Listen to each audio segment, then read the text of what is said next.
માએ ખોળામાંથી નથી ઉતાર્યા, તમે માના ખોળામાંથી ઉતરી ગયા છો. તમે બધા ભટકો છો. તમે કઈ ગોતવા નીકળ્યા છો, તમે ગોતો છો સુખ. સુખ આ ધરતીઓ પર સુખ સજ નહીં. સુખ એટલું છે કે મેં તમને કંઈક આપ્યું ને તમે એને ભજ્યા, કે તમે એની કૃપા લીધી અને એને આશીર્વાદ આલ્યા ને, એ જ તમારા જીવનનું સુખ છે. અહીંથી લોકો હાથ દરિયા પાર ગયા, દેશ ગયા કે વિદેશ ગયા. હું તો કહું છું કે દુનિયામાં રહેતા હોય પણ તમારી માતાને કોઈ દાડો ભૂલતા નહીં. ઘણા લોકો કદાચ એમના નસીબમાં લખ્યું હશે તો હાથ દરિયા પાર કરતા રહ્યા,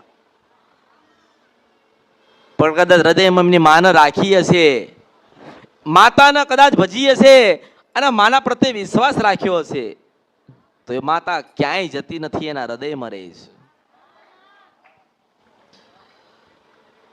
તમે ગમે તેટલા મોટા મંદિર બનાવો કે ગમે તેટલા મોટા ફોટા લાવો કે હવાર કે હા 24 કલાક દીવા બાળો, જ્યાં સુધી તમારો આત્મા તમારું મન પવિત્ર નહીં હોય ને ત્યાં સુધી કશું લેખે નહીં જાય. વિડિયો જોવા માટે અત્યારે જ ભક્તિ અમૃત યુટ્યુબ ચેનલને સબસ્ક્રાઇબ કરો. બીજા વિડિયો જોવા માટે આપણી યુટ્યુબ ચેનલ શ્રી ભક્તિ અમૃતને લાઇક કરો, ફોલો કરો, શેર કરો અને સબસ્ક્રાઇબ કરો. બેલ આઇકન દબાવવાનું ભૂલતા નહીં. જય માળી હર હર મહાદેવ.